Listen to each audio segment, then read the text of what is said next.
This is Dropping Soccer's morning show. It's Soccer Down Here. John, here, you there. And for the next little bit, we'll talk about the weekend. We'll talk about what happened yesterday in Europa League, Europa Conference League. We'll go through all of that stuff. We'll get you ready for the weekend.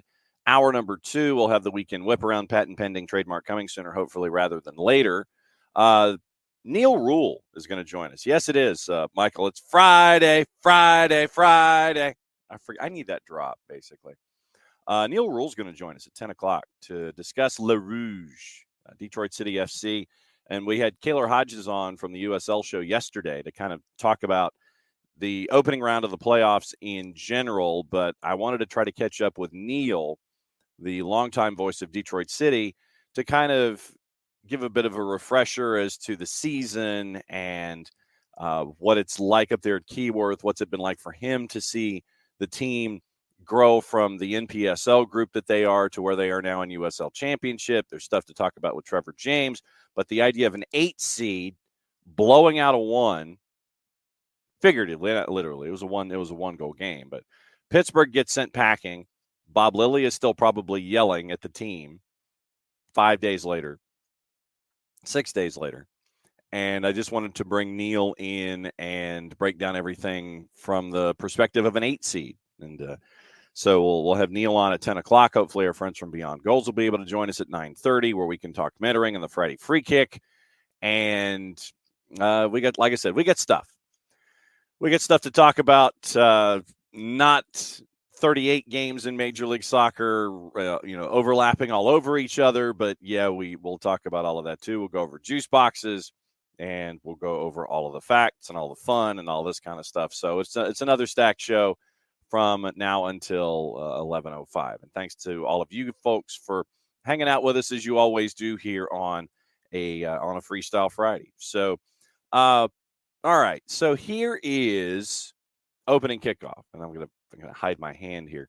Opening kickoff brought to us by our friends at Kickoff Coffee and kickoffcoffeeco.com. There's the QR code for hour number 1 as I cover up the QR code for hour number 2.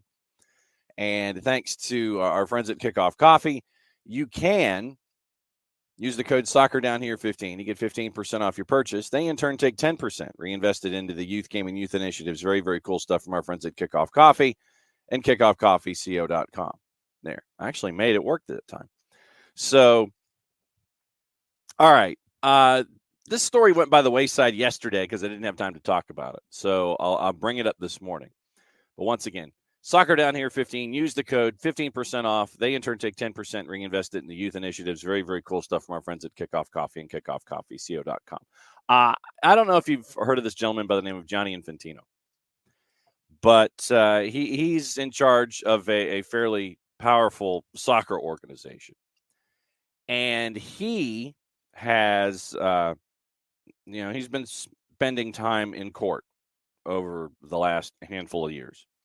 And our friends at the Telegraph have the resolution of the most recent time, and it's Morgan and Gibbs. So when there's more than one writer attached to a story that there's a lot to it. So Tom Morgan and Tom Gibbs have the story of Gianni Infantino. And he has now for the last 3 years been in court. But now the court case is no longer a court case, and he claims to have been vindicated. Here's your background.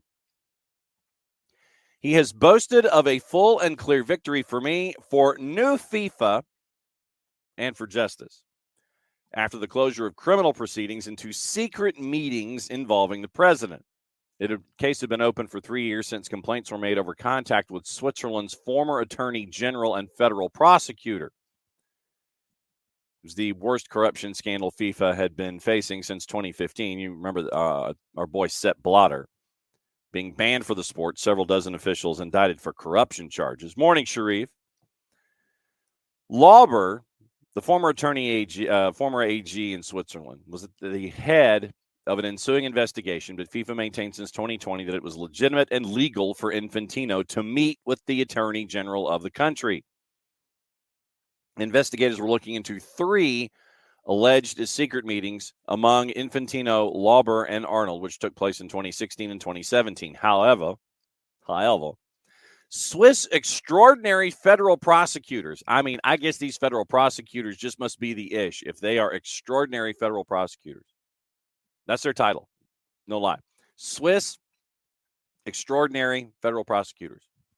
Hans Maurer and Ulrich Vedder have now dismissed the proceedings.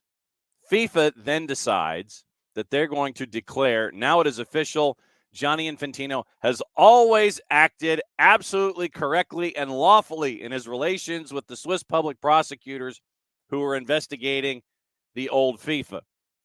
Quote, the new FIFA today, and I'm sorry, I'm already laughing and I apologize. I feel like I'm giving away the punchline. The new FIFA today is a clean, well-run, and robust organization which operates in accordance with the highest ethical and governance standards. Maurer and Vader, the extraordinary federal prosecutors, took over the investigation in May of 21 after prosecutor Stefan Keller was removed from his position after a court ruled he could not, quote, guarantee a fair process, end quote. FIFA adds it takes note, quote, with extreme satisfaction of the decision of the 2 extraordinary federal prosecutors. I can't get over that title either. Hans Maurer and Ulrich Vader to dismiss and definitively close the proceedings against Gianni Infantino in relation to the so-called Lauber case. The outcome of this investigation is obviously entirely unsurprising. The only surprising element is only the long time taken to reach such an obvious conclusion. Quote from Infantino. Quote, yes, meet the new FIFA, same as the old FIFA. Quote, this is a full and clear victory for me, for the new FIFA, and for justice. See, now the thing is that I can't read this quote without hearing it in Infantino voice. It is now clear that the accusations against me were mere attempts by poor, envious, and corrupt people to attack my reputation. If these people have some dignity left, they should at least have the decency and apologize for their actions and the damage caused. The investigation fully and clearly confirms that I have always acted in a lawful and correct way, always defending exclusively the interests of FIFA and football. An investigation into alleged misuse of a private jet. You know, I needs a private jet. By Infantino in 2017 was closed earlier this year by the Switzerland office of the Attorney General. So there's So there's Gianni Infantino. And welcome back. So that's the end of the most recent court proceeding involving Gianni Infantino and Switzerland, and we would like to thank the extraordinary federal prosecutors. How do you put that on a business card? Do you just sit there and say, it's like, I'm an extraordinary federal prosecutor? It's that job title just has to be amazing. But of course, in any situation like this, the difference between not guilty and innocent, that's always, or dismissed and innocent, always kind of seems to get lost in the sauce here. You're fully vindicated, therefore I'm innocent. Well, no, the case was just dropped. But once again, remember how we parse things here. Once again, as Hutch says, meet the new FIFA, same as the old FIFA. Morning, Ricky. We're talking about Gianni Infantino for a few minutes this morning because he decided to let everybody know how happy he was that the extraordinary federal prosecutors are doing the work there in Switzerland. So that is opening kickoff, brought to us by our friends at Kickoff Coffee and at kickoffcoffeeco.com. There's your QR code for hour number 1 as I block out the QR code for hour number 2. Once again, our friends from Kickoff Coffee, thanks to everyone who has kicked off their day with our friends at Kickoff Coffee. See what I did there? There's your QR code for those of you who are watching on the 280-character app on Twitch and on the YouTube channel. And use the code SoccerDownHere15. They, in turn, take 10% reinvested into youth games, youth initiatives. Very, very cool stuff from our friends at Kickoff Coffee and kickoffcoffeeco.com. All right. I know. So Ricky wishes we were previewing our first game, meaning Atlanta United, either tomorrow or Sunday. Thanks, MLS. Morning 4-card. No, we can't have that. There will be other games that we will preview in hour number 2 after Neal Ruhl visits to discuss Detroit City. Longtime voice of Detroit City coming on to talk about Detroit City. But, we mentioned everything else that is going on, and there's one, we mentioned the stuff with Tonali. And we've been big on the Sandro Tonali case. And once again, when you have more than one writer writing on an article, you know that there's a lot that you've got to parse through. Morgan, Edwards, and McGrath at the Telegraph this morning. Newcastle are exploring the possibility of reducing Sandro Tonali's wages after he was handed a 10-month ban for gambling breaches, set to be ruled out until August, although there is an outside possibility he could be available this weekend, as FIFA is yet to widen the ban worldwide.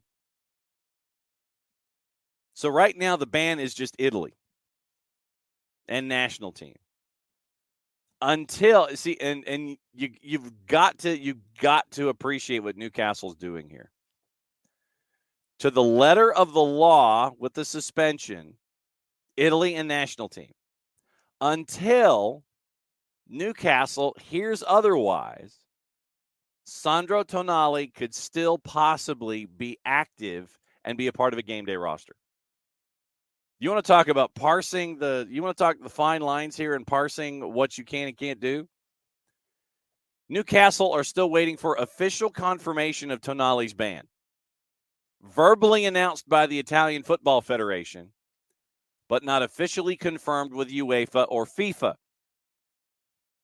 Manager Eddie Howe said this morning there was a high chance Tonali would be involved against Wolves, as there were, quote, one or two things that still need to happen, end quote, before the ban starts. Internal club discussions have already begun with lawyers, however, over whether Tonali will remain one of the team's top earners while he's sidelined. Sources close to the club have played down reports in Italy that Newcastle could sue his former club for failing to declare Tonali's gambling issues. There will be billable hours, by the way. And we know one of the lawyers. But executives are keeping their options open over their next move, with the player's welfare being prioritized as he tackles addictions outlined by his agent. Eddie Howe has praised Tonali's response after a, quote, difficult couple of weeks. And gambling charities also said on Thursday Tonali deserves empathy and support. Lawyers acknowledged yesterday Newcastle face a complex task in deciding how to respond to the ban. Stephen Taylor Heath, co-head of sports law at JMW, said the starting point for the club's lawyers will be in scrutinizing the agreement between the two clubs during the deal this summer. Here's what Heath says. Currently, no public knowledge on the agreement in this particular case, but a transfer normally contains a basic structure which includes warranties from the selling club. Warranties could include representations that the selling team is not aware of the players subject to any investigations of a criminal or disciplinary nature at the time of the transaction. If Newcastle did believe they had a case and were to take any form of action, the transfer agreement may provide a jurisdiction and forum for the dispute to be determined. So once again, as we've said, 4-card, correct. Darren's a hell of a lawyer. Hutch says he needs to play his way through these difficult times. But yes, Darren's a hell of a lawyer, Darren Eels. Waiting for FIFA and UEFA to expand the suspension through Europe, European competition, England, all these different jurisdictions. FIFA and UEFA have to actually officially sit there and put something on paper or put something out to the 280-character app and sit there and go, dude can't play here either.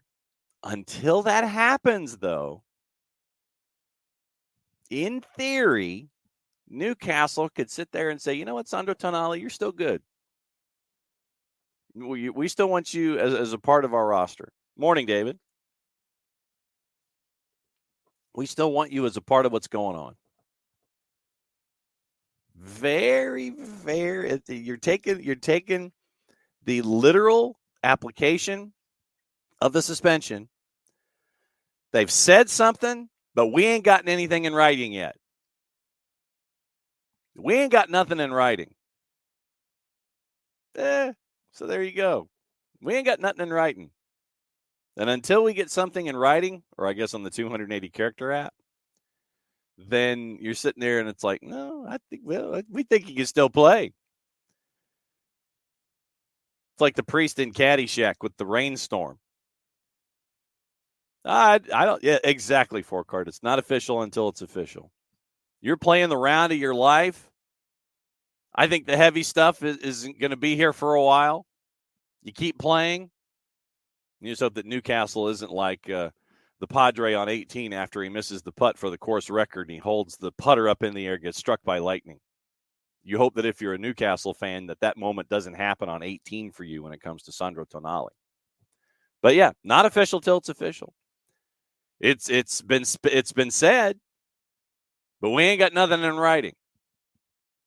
So we will keep an eye on Newcastle and Sandro Tonali.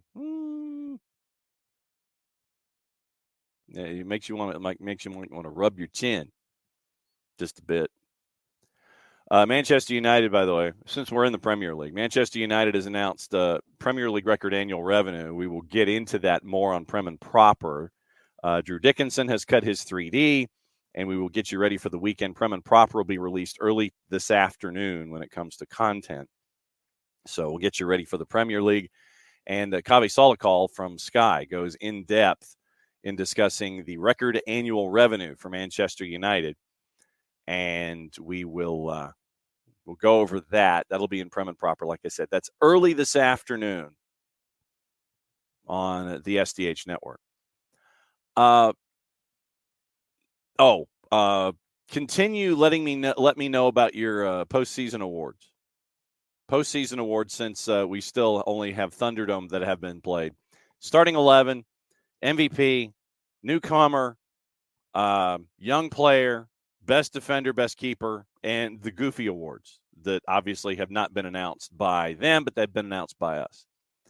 Keep that coming for this show, since we still have games coming up this weekend. So let me know about all of your awards. But I don't know if you've heard of this guy named Messi, but he came to Inter Miami, and they did okay until he got until he got injured and actually had to take some time off. The finalists have been announced on the awards, and that's why I wanted us to continue to have our thoughts as to who should be winning awards and these kinds of things. Here's your full list of nominees for the finalists in the awards for Major League Soccer. The Landon Donovan MLS MVP, Lucho Acosta, Thiago Almada, Denny Bouanga. Those three. Siggy Schmidt Coach of the Year, Bradley Carnell, Wilfred Nancy, Pat Noonan. No surprises there. Newcomer of the Year, Gigi, Edward Lewin, and some guy named Messi. So Messi gets Newcomer of the Year finalist nomination. Congratulations, sir. Young player, Thiago Almada, Duncan McGuire, Aiden Morris. Oh, that's a tough one. I know a lot of folks are going to sit there and look at Duncan McGuire and with what he's been able to do with the purple team. Thiago, though, obviously here being an Atlanta show, I know a lot of folks. I will guarantee. Why do I want to think that Messi's going to get Newcomer of the Year? I mean, you've got to have a reason to have him show up at an award ceremony, yeah? Gigi, Edward Lewin, Lionel Messi, Newcomer of the Year. And obviously these will be, announced, but you've got to have something. You've got to have something announced where Messi is celebrated. So this one makes sense. Young player, Thiago, Duncan McGuire, Aiden Morris. Keeper of the Year, Berkey, Celentano, and Gillespie. That's another tough one. because everybody's sitting there saying, why is St. Louis, why is all caps signing a keeper and making him a DP? Well, now we know why. Defender of the year, Yamar, Matt Miazga, Tim Parker. Wouldn't surprise me if Tim Parker got it.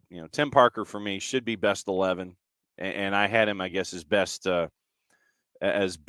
defender of the year. Because if I'm announcing Tim Parker for my version of that award, and he's a finalist, I guess I have to keep up with that. Yeah, I have to make sure that I keep that in place. And then comeback player of the year, Joao Paulo, Alan Pulido, Miles Robinson. So MVP, Acosta Almada Buanga. Coach of the year, Carnell Nancy Noonan. Newcomer, Gigi Edward Lewin, Lionel Messi. Young player, Almada, Duncan McGuire, Aiden Morris. Keeper, Berkey Celentano and Gillespie.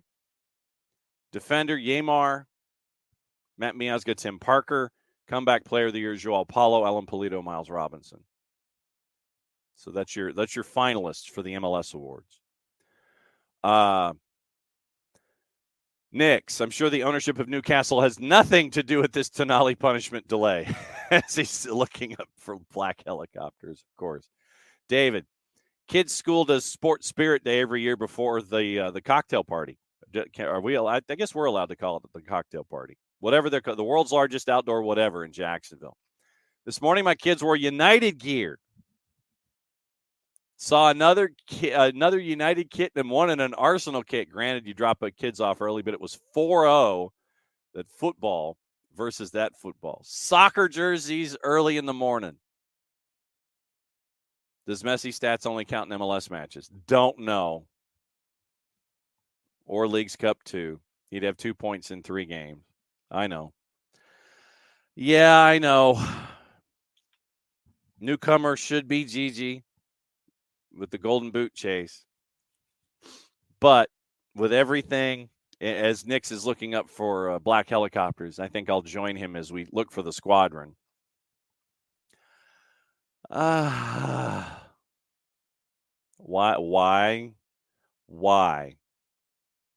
does my gut tell me that he's going to win Newcomer of the Year?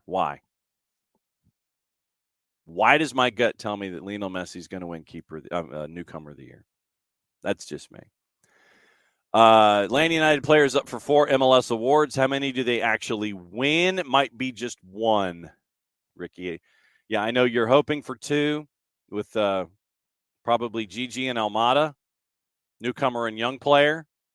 But no, I'm right there with you. I think it turns out to be Almada for the Young Player of the Year award. Yeah, newcomer, my gut tells me it's going to be Messi. Yes, I know about the numbers and everything and all the matches.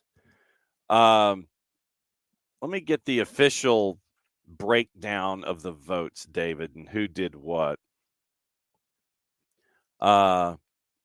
The award finalists. All right. Below finalists in alphabetical order earn the highest average votes from the following groups: current MLS first team players, MLS clubs, meaning coaches, technical directors, or GMs, and select media members representing local and national outlets who consistently covered the 2023 MLS regular season.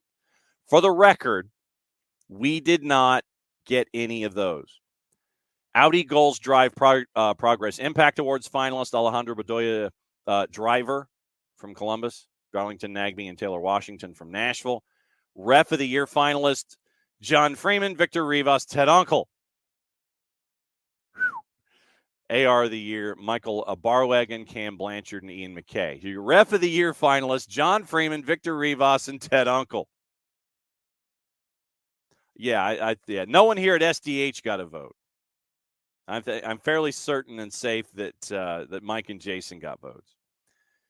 For this award, for newcomer, here's the verbiage for Newcomer of the Year.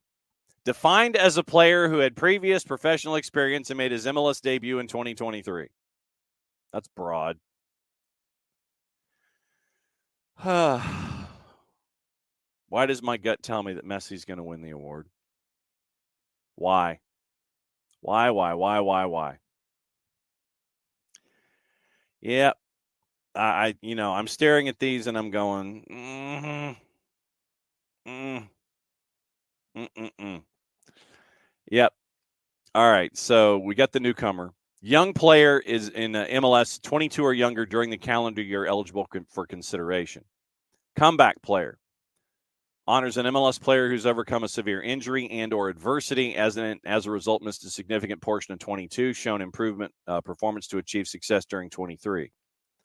Might be Polito. That's my guess. So, yep. The official designations, first team players, MLS clubs, meaning coaches, technical directors, and GMs, and then select media members who cover local and national during the regular season. 13 different clubs represented.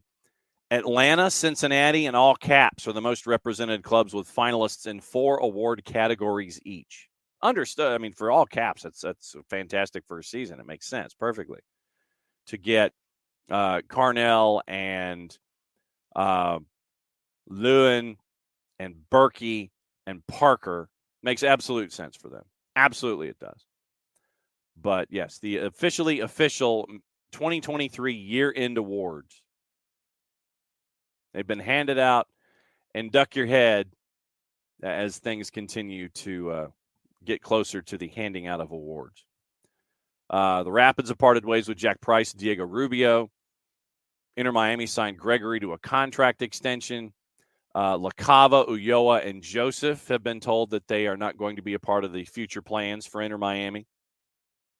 So we'll keep an eye on that. Now that seasons are over for clubs, remember they have X amount of time after their season has completed to announce players not going to be involved in the future, that kind of stuff. So we'll keep an eye on all of these lists.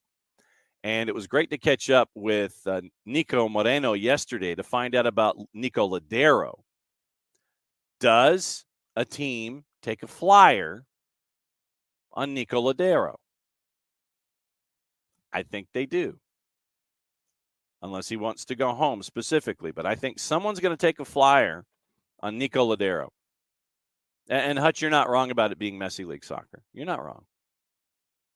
You've got to – I will admit this. I'm fairly certain that there is product that is out there on Apple TV that might be worth watching, but all of the accounts that I have gotten from the documentary and all of the coverage is that basically it's just like it's just kind of puff pieces. It's very featurey and very fluffy. I don't know if we get to see the video of Lionel Messi going back into the Publix or not, where he wasn't bothered, except that you had the TV cameras all around him in there. I wonder what his favorite pub sub is at Publix. I wonder what sub Lionel Messi likes to get when he goes to Publix. I'm just asking. Abby, morning. She says, morning on a cloudy Friday looking like a true fall day, but it's going to be 80. It's going to be 80 degrees. 80 degrees.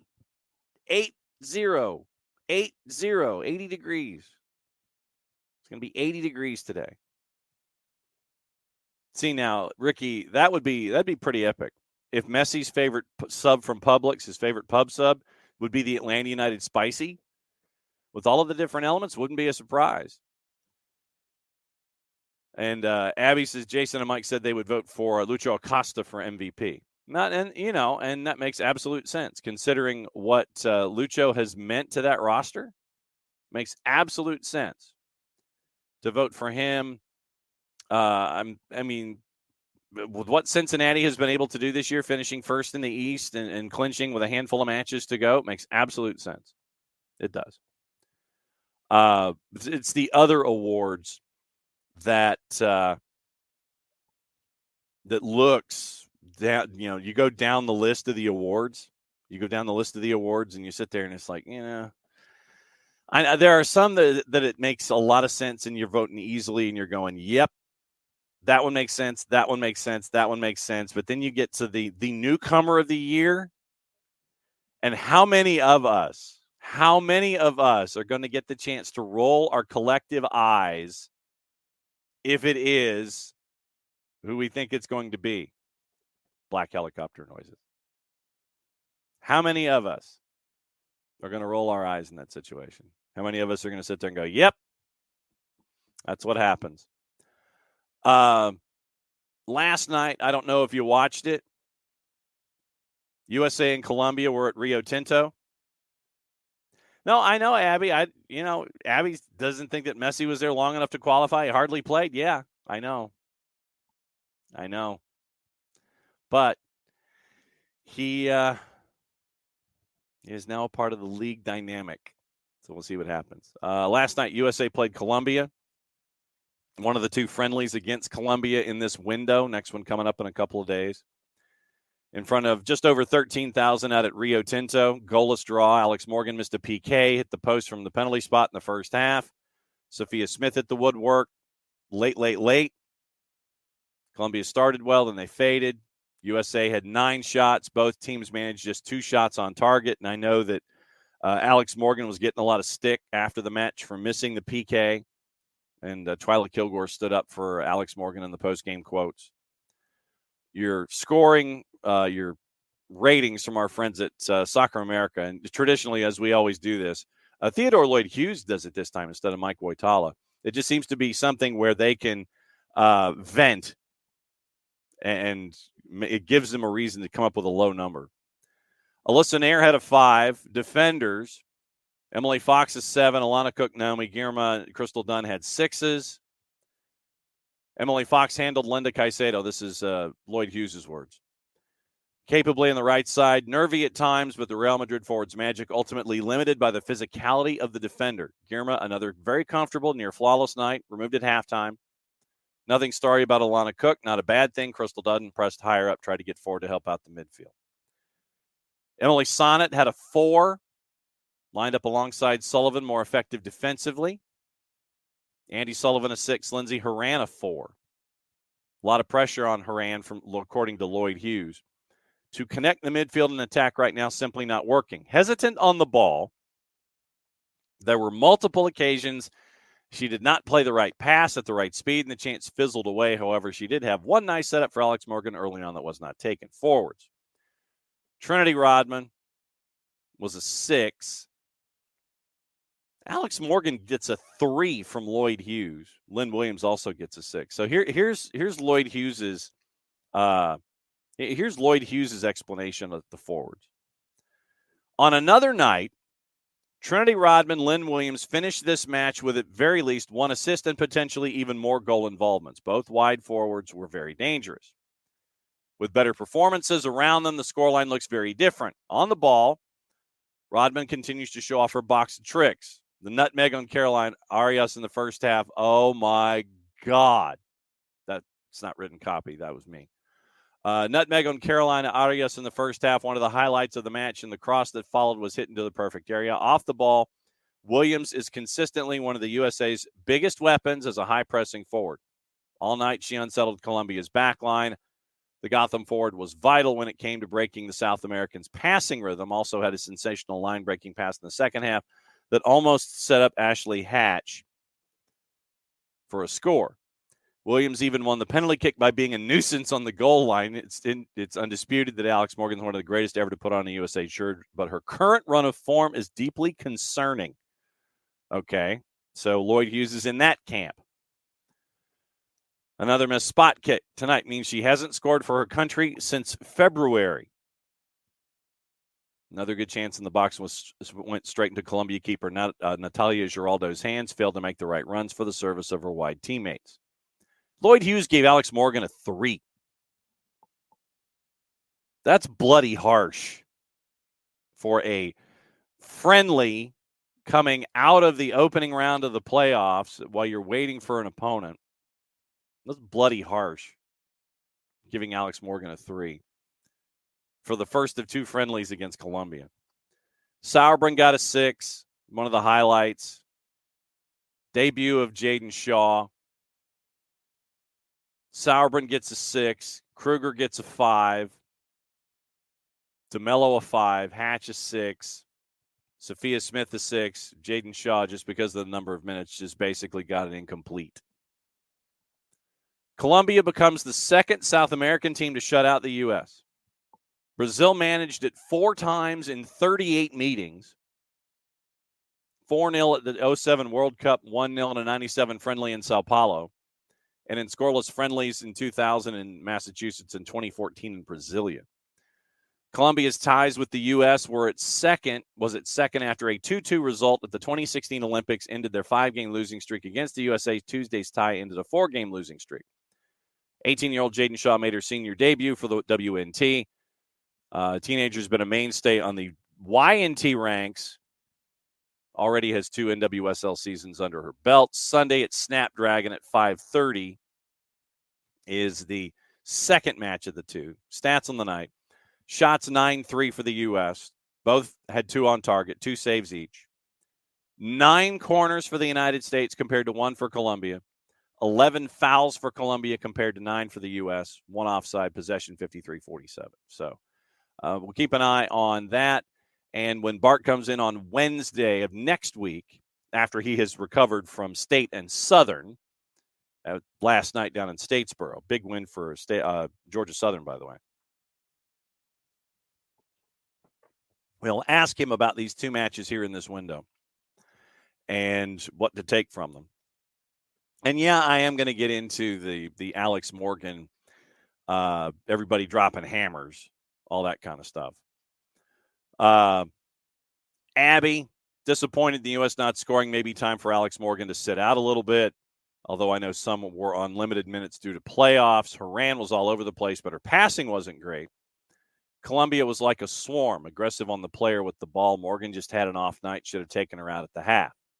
So that's what Abby watched that last night. So that's what Abby's thinking. So goalless draw, USA and Colombia, and they'll do it again this weekend at Snapdragon. We'll see how many people show up there at Snapdragon as they await the NWSL semifinals, which happen next weekend. So that's why the gap in the NWSL playoffs was for this weekend, because of the international window. Neal Ruhl from Detroit City coming up in about 20 minutes. Weekend whip around after that in hour number 2.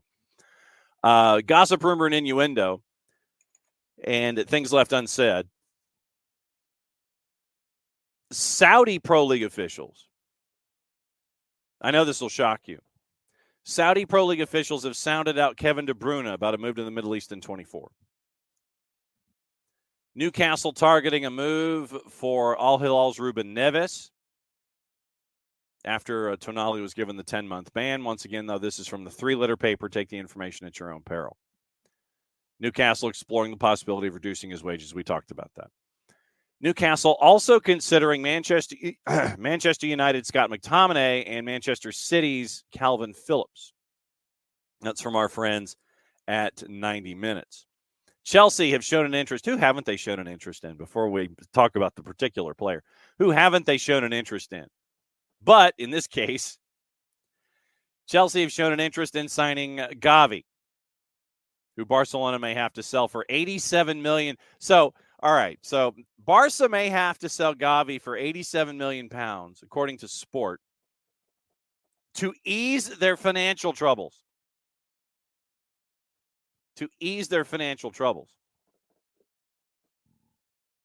So a team that is more than happy to spend $11 billion on players and still have 98,000 players on their roster, that they loan 97,000 of them out, wants all the toys.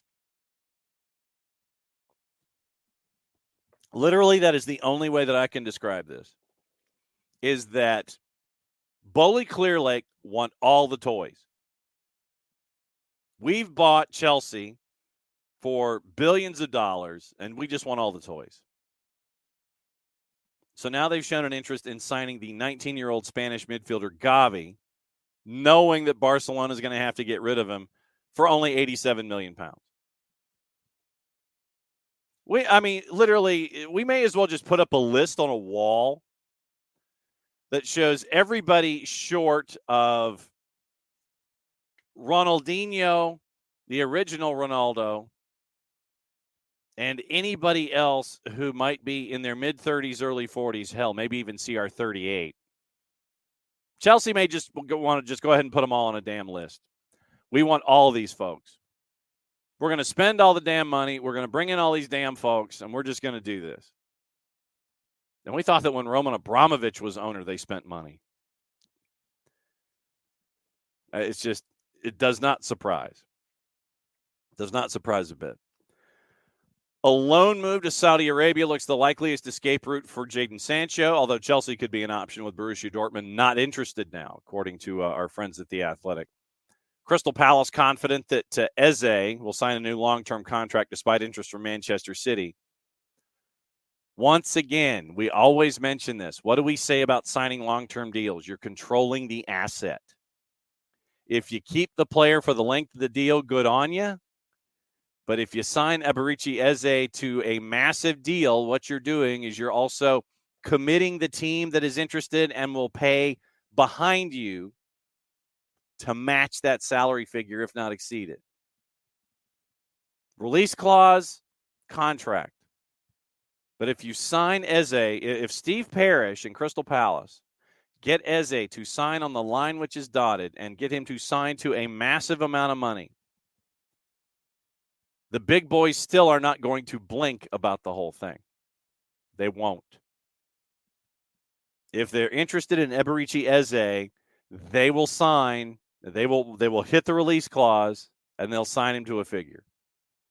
So if Steve Parrish wants to look out for the coffers at Crystal Palace, sign Eze to a bigger deal, knowing full well that he's not going to be there for the length of the full deal. Do that. Arsenal have prioritized signing Real Madrid's Aurelien Tchouameni next summer as they look for a midfielder to play alongside Declan Rice. They've also identified Real Sociedad's Martin Zubimendi as a target. Zubimendi is interested in Manchester United, too. Liverpool are favorites to sign Portugal's center back Gonçalo Inácio from Sporting Lisbon. Fulham defender Tosin Adarabioyo is ready to discuss a new long-term deal after seeing Marco Silva get a new deal. Monaco had a bid for him last year, rejected last summer. Spurs are also interested. Newcastle, the latest Premier League club to consider a move for Federico DiMarco, with the 25-year-old defender also gaining interest from Chelsea, shock, and Manchester United. It would take a bid of at least £80 million for Manchester City to consider selling Julian Alvarez. I know that we've been talking about Julian Alvarez for years. To have Julian Alvarez be a part of the discussion with Erling Haaland up top, $80 million for Julian Alvarez, considering what they picked him up for. West Ham and Brentford are targeting Serhou Guirassy. He's going to be available for about £15 million in January because of a release clause in his contract with Stuttgart. If I'm Brentford, I'd jump on it. Jump on it now. Be the first one in line. Sheffield United could sack Paul Heckingbottom if they lose to Arsenal on Saturday. So basically what the four-letter paper is saying is that Sheffield United, once they lose, is going to sack Paul Heckingbottom. Paving the way for Chris Wilder to come back. Wilder was at Watford before he got sacked there last year. Everybody that goes to Watford gets sacked. What was it, 30 managers in the last 10 years? So Paul Heckingbottom, no surprise, could be the first one to go. And they'll bring back Chris Wilder because they could probably afford Chris Wilder more than anything else. Because you can't bring in a big name. And Sheffield United isn't going to be spending a boatload of money on talent or manager or players or anything this season. They're not going to make the big splash. They are going to try and do things on a budget, which means that once they sack Paul Heckingbottom, they can't bring in Jose Mourinho as an example. Not that they could bring in Jose Mourinho. Yesterday we talked about how he's being relinked to the Premier League after this season. But Chris Wilder, somebody you can afford. Loved by the folks who are supporters of the club. So we'll see. But yeah, Paul Heckingbottom, if they lose to Arsenal on Saturday, they would be in massive, massive trouble. But we have mentioned here in all of our conversations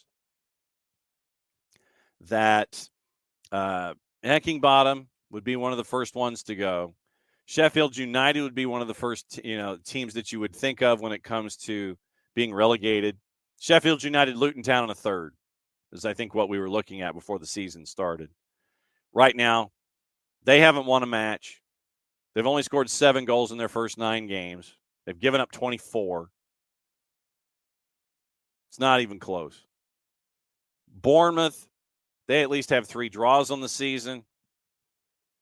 They're supposedly patient with Iraola after sacking Gary O'Neill, who kept them afloat last year.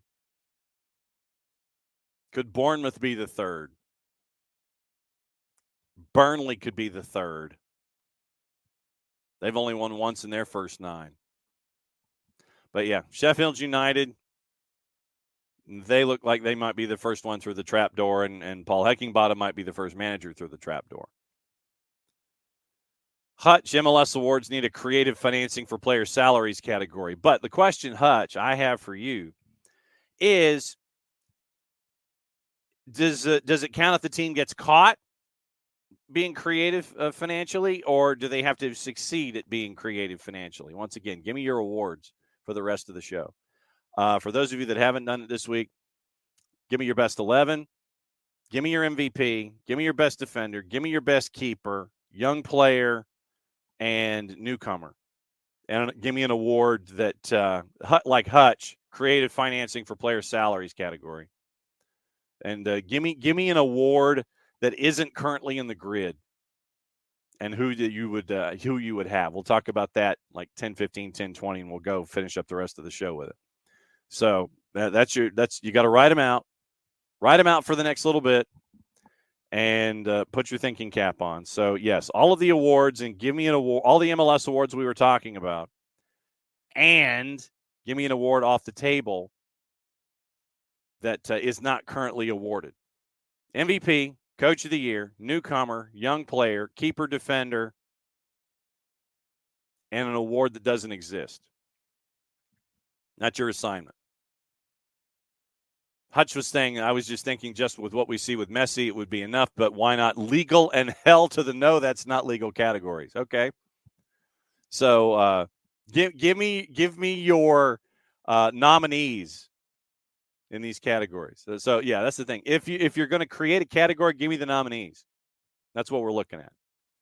So once again, put your thinking cap on. We'll talk about them after Neal Ruhl joins us at the top of the hour, talking Detroit City and how an 8 knocked off a 1, and bit of an education on Le Rouge as they are in the upper right-hand corner. And you have the chaos of the 5 and an 8 and the 3 and a 7 on the right-hand side in the Eastern Conference and USL Championship. So we'll have Neal on coming up in a little less than 10 minutes. And we'll talk Le Rouge and everything else.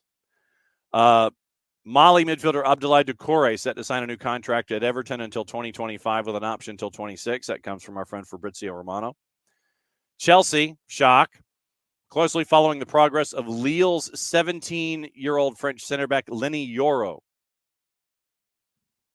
And Mauricio Pochettino is going to have any and all say on Chelsea transfers going forward. But he's in trouble. He's in trouble, by the way. I don't know if you heard this, but he has revealed that the Christmas Eve clash with Wolves will see him miss his anniversary with his wife. Scheduled to travel to the Molineux on Christmas Eve day for the first fixture of their kind in 28 years. Fans are pissed. Transport, logistical problems of the festive period. Fans are really pissed. Pochettino, his anniversary is on the 23rd. He says, the fans are not happy, me either. I'm unhappy also because December 23 is my anniversary with my wife and I need to travel to Wolves. I'm not going to spend the night of the 23rd in my house, and the 24th December for an Argentine, it's a really important night. I hope to arrive on time to celebrate, but yes, our fans are not happy. I'm not happy also. When questioned at Talk Sport if Chelsea will potentially try to get the date of the game changed, he admitted it's difficult. I think it's not easy to change, but we need to accept we are in England and it's different to the rest of the world. But I need to adapt myself. Even if I'm not happy, I need to do my best to try to be on our best level and, of course, to accept that the situation you cannot change. He was then asked if he told his wife yet that he wasn't going to be home for his anniversary. And he replied, he says, I believe I'm not going to convince her to come. It's going to be my 31st anniversary. So you've got the boss to answer to. Mauricio Pochettino, for his 31st wedding anniversary, is having to spend it away from home,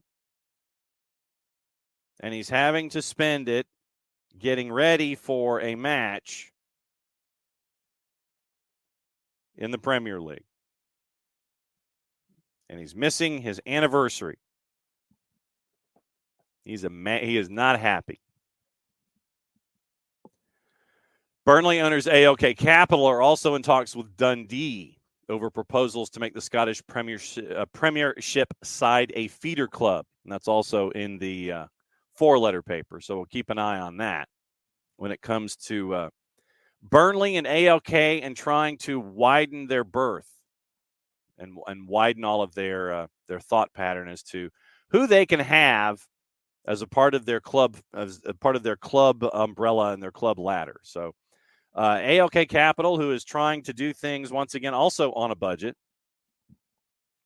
We'll see if they're going to be adding clubs as a part of their feeder program. So we'll see. Does Dundee become a part of Burnley? Does it work, backwards, forwards, upside down, and sideways when it comes to feeder programs and such?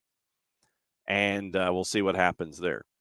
Neal Ruhl coming up around the corner. So what I'll do now is try and adjust the audio on our music, because I don't want to blow you out, so you can actually hear what it is I'm talking about. And we'll hit this and we'll read a promo, provided it wants to trigger, and we'll have music to discuss. I don't know. Wow. It's thinking about it. Wow. It takes a while for that to wake up sometimes, too. Getting ready for hour number 2. We always talk about our friends from the Lemonize service. Rotor-free, clean, fresh air. One place you need to go. QR code. Slightly shiny.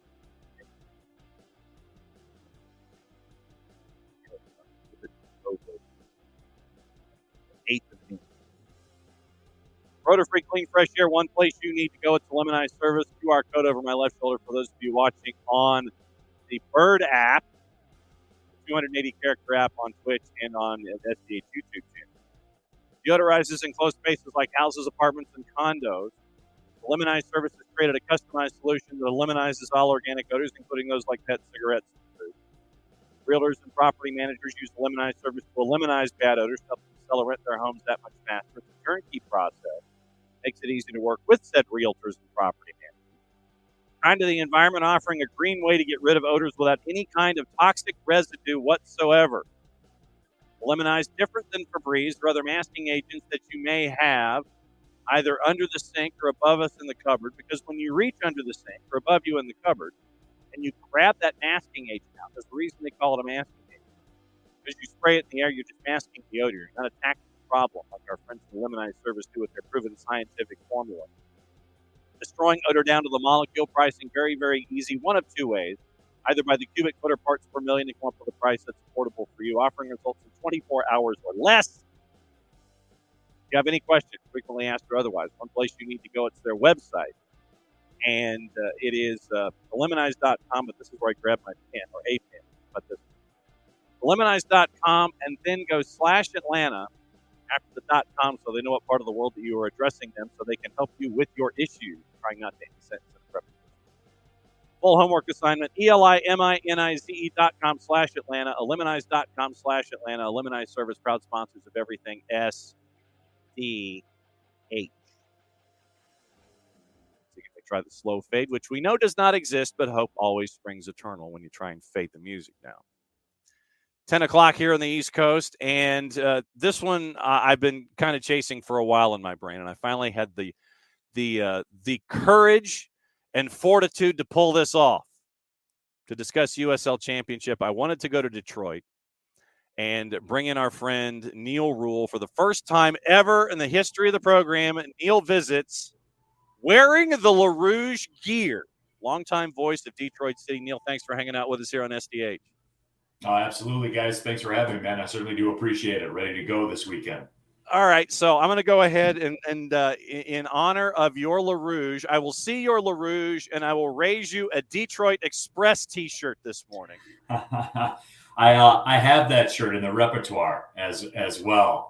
The old NASL days. It's funny because Roger Faulkner, who was one of the owners of the Detroit Express back in the day, he and I have become pretty good friends through my time at Detroit City FC.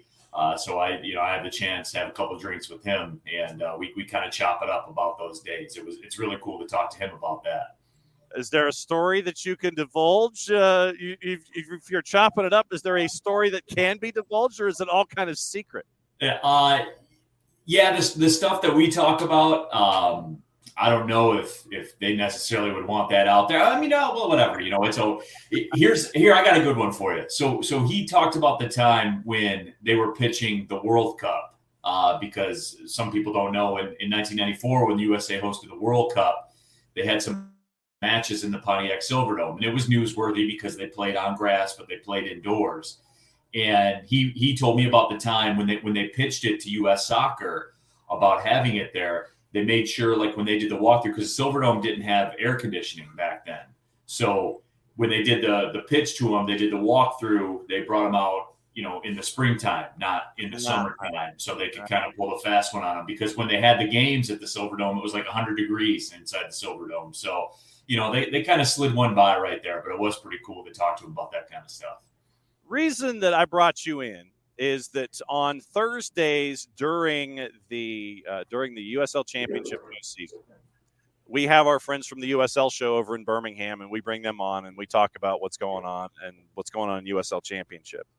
When an 8 seed knocks off a 1, that sends out my spidey senses, and I want to send out flares and go in as many directions as humanly possible, and that's why I reached out.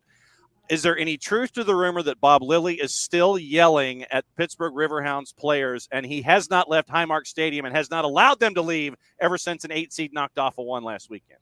I doubt that's the case. Bob Lilly's one of the very, very good coaches in this league. It's funny you talk about that. Bob Lilly actually had a stopover in Detroit during his coaching career. He coached the Detroit Ignition in the Arena Soccer League, and had a very, very good run there. No, Bob Lilly's a great coach, man. And what was interesting to me is, for those that watched that match, Detroit City FC pulled off the classic blueprint for how an 8 seed goes into a 1 seed and wins. And, in that match, it was interesting to me because you could see the frustration growing with Pittsburgh. And I sent out a tweet after the match that I kind of gave my thoughts on the match. And I said, Detroit was the better side. Detroit City was the better side in that match. And they frustrated them. And you could see that frustration taking over. And look, that's not uncommon, especially in the playoffs. But that's the whipsaw of when you have everything locked up and you've got the best record, you have the home pitch advantage and all that kind of stuff. That can be a detriment, man. The longer that game goes, where you don't have a goal, the screws tighten and the pressure cooker turns up. And Detroit City FC was able to turn that pressure cooker up, and Pittsburgh succumbed to it a little bit. And you saw, I don't want to call it desperation, because Bob Lilly has forgotten more about soccer this morning than I'll know in my life. And, you could see almost an air of desperation, even in the 60th minute, which is kind of wild because, coaches usually tell me, once your antenna goes up about the 70th minute, then in the 80th minute, that's when things become real. But I think Detroit City FC, while they might not have gotten a lot of credit for that, they deserve a lot of the credit for it because they're the one that flipped that script on Pittsburgh. And that was the classic blueprint for how an 8 seed beats a 1 seed. And I know that the folks here in the Southeast, from their time in USL Championship before folks go and transfer over to MLS Next Pro, got to watch Detroit City and how stylistically what Trevor James can do in a match-by-match situation to find those advantages, take advantage of those situations. And even if it is that emotional ramping up of the pressure from the other guy and making things tight where you're kind of playing with house money as an 8, it was that element of you could almost see the gears turning faster and faster and faster for Pittsburgh, and the smoke is coming out of their ears, and nothing is being successful, and it amplifies and it amplifies and it amplifies. And when you got a guy between the sticks like Nate Steinwasser, who I think is one of the more underappreciated keepers in USL Championship, that's another element of all of this. No, he is the most he may be the most underappreciated player, because when you talk about what Nate Steinwasser has been able to do for this club, and we had our media availability with Trevor James on yesterday before we get ready to ramp things up for the broadcast of the match here in Detroit on TV 20. But we have talked about that in the past with Nate Steinwasser, and look, like he doesn't fit the profile, right? Because he's not 6'2", he's not an athletic freak, and people see that and they're very dismissive of Nate Steinwasser. But I deal in facts. Like that's maybe to a fault sometimes, but I deal in facts, and the facts are this: his resume is as good as any 6'2" or any real athletic keeper, any keeper, period, in this league. His resume is as good as any. And you look at Detroit City FC. Maybe they don't have the depth of high level players, maybe just in terms of professionals, right? Where guys that have been around the block. And when you call these matches, you look, and Louisville's one of these teams, guys, 200 USL matches, guys that spent 3 seasons in the MLS. Detroit City has a few of those guys. Don't get me wrong, but Nate Steinwasser has been the equalizer. And from the second he stepped on the turf at Keyworth, and the second he's put on that LaRouche jersey, he's produced, and he's produced at as high a level as anybody, whatever level they've been in. And I don't know why that is. I don't know why he doesn't get the credit. I know Nate doesn't care. I've gotten the good fortune to know Nate personally a little bit. He just goes on about his life. It doesn't really matter. It doesn't really matter to him. But I find it fascinating, man, in today's day and age where everybody runs to stats, because he's got the stats. It's weird with Nate, because when people don't talk about him, they say, well, he doesn't look the part, and they ignore the stats. The stats, tied for second in clean sheets, tied for fourth in USL in saves. He's as good as anybody, man. And that's always been something that's kind of low key bothered me a little bit. Like with the media people that cover this league, they've been very dismissive of what he does. And whatever I can do to shine a light on that, I'm going to do, because he's brilliant. He's magnificent, and he's one of the best there is in this league. Period. Hard stop. As a hockey guy, Nate reminds me of a Dominik Hasek type goalie transferred over to soccer. You look at things stylistically, and you can't quite pin him down into, okay, well, he's butterfly, or he's going to make sure that he's as large a target as possible. He'll look at angles. He knows how to do things. You can't pin him down stylistically. He doesn't look like your average normal keeper. And yes, I did use air quotes for those people who are just listening. And it's just, you can't pin him down. But by the end of the day, you mention all of these stats, and you can be as unconventional as you want. I mean, look, if you're playing golf and you get up to the 18th tee, and your backswing looks like Jim Furyk, and you could have a sandwich, and you could be at the back of it, but the bottom line is, at the end of the day, on your follow-through, you hit it 280 to 320. The backswing doesn't matter. It shouldn't matter how you look. It shouldn't matter how you attack angles. The bottom line is, Nate, to me, has been one of the most underappreciated, like we've been talking about, talents that the league has seen in quite some time.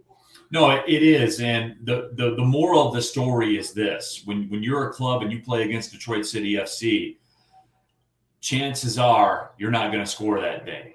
And there's reasons for it. Nate would tell you that the guys in front of him, certainly are a big reason for that as well.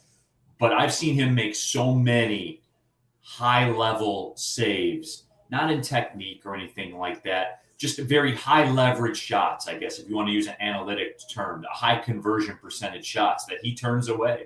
And I see it repeatedly. And I'll tell you this, too, John, like it's to the point where you sit there and watch, you almost expect it now. You know what I'm saying? So, I mean, it is. It's just one of those things where when you see it with him, you borderline expect it now. You're almost stunned when he doesn't stop somebody right on the 6 line with the whole net to shoot at. You're like, man, what happened there, Nate? That's what you're thinking. But that's that's how good he's been. That's how good he is. Now you're looking at not the 4, but the 5, and just the craziness of the Eastern Conference in general. It's an 8, it's a 5, it's a 3, and it's a 7. Next trip for Detroit City is Lou City. It's not to Memphis. They go PKs. Aiden McFadden hits the post, and now you're a part of a 5 and an 8. What has Study Hall been like for you getting ready for this one? I mean, it hasn't. I'll be honest with you.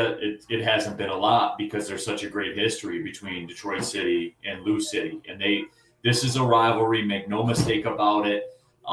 Because look, what makes a great rivalry when you play for stakes, right? They played in the U.S. Open Cup, and they played all these great matches throughout time. It's a short time, obviously, but they played each other a ton over the last 2 years. And the players don't really change for Lou City. They have, as I talked about earlier, they got pros. I mean, they got guys that, if you want to break it down, I bet would have every opportunity. And, from things that I've heard from people I've talked to across the league, they have players that could be playing in MLS that chose to go to Lou City instead. So, I mean, those are the type of players that they have, the level of players that they have. And that is what I love about this, like Detroit City FC and Lou City and this matchup and everything like that. The cities, the fan bases do not like each other. That's documented. If you spend any time in the social media sphere, that is documented on both sides. I know the Northern Guard gets a bad rap for some reason because of the passion that they have for their club. I can tell you that the Lou City fan base is every bit that as well. And I've dealt with it personally. I've seen it across all the forums and all that kind of stuff. So, but this is what I like. This is why I love doing this job, because there isn't a lot to quote unquote prepare for. And yes, for those listening, I did use air quotes right there because John said it was okay. But it is. I love this because there's no secrets. Like, they're going to kick this ball off tomorrow night, man. And we've seen it all. We've seen the players. We know what they're going to do, and it's going to be a battle of will.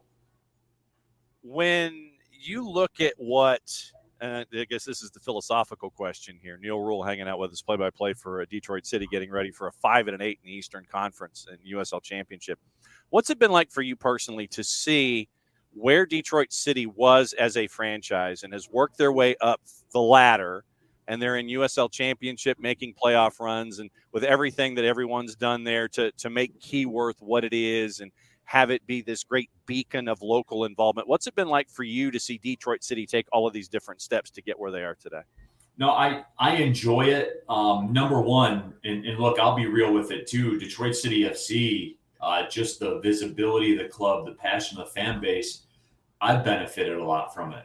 I've been able to call matches at soccer at the highest levels, and that's because the exposure I've gotten from Detroit City FC, and that's because their fans watch. One of the highest rated clubs in all of USL. Like, when you look at television ratings, all those kinds of things. I mean, they're passionate about it, and I've enjoyed it too because, look, I'm a sports fan, John. Like, I'm like you. I'm like everybody else, man. I love sports. Like, that's why I do what I do for a living. And Detroit City FC is everything that you say you want in a sports team that you root for. They're everything that you say.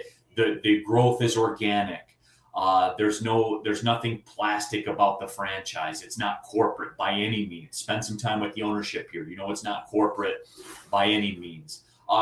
They just look at what they did with Keyworth Stadium, in that, they kind of crowdfunded the renovations, the money for the renovations to do it. They paid everybody back with interest through beer sales and alcohol sales at the stadium. And then they're going to, it's in Hamtramck when their time comes, whenever that day comes where they maybe build a new stadium or move on to the league that they're going to move on to or relocate or anything like that.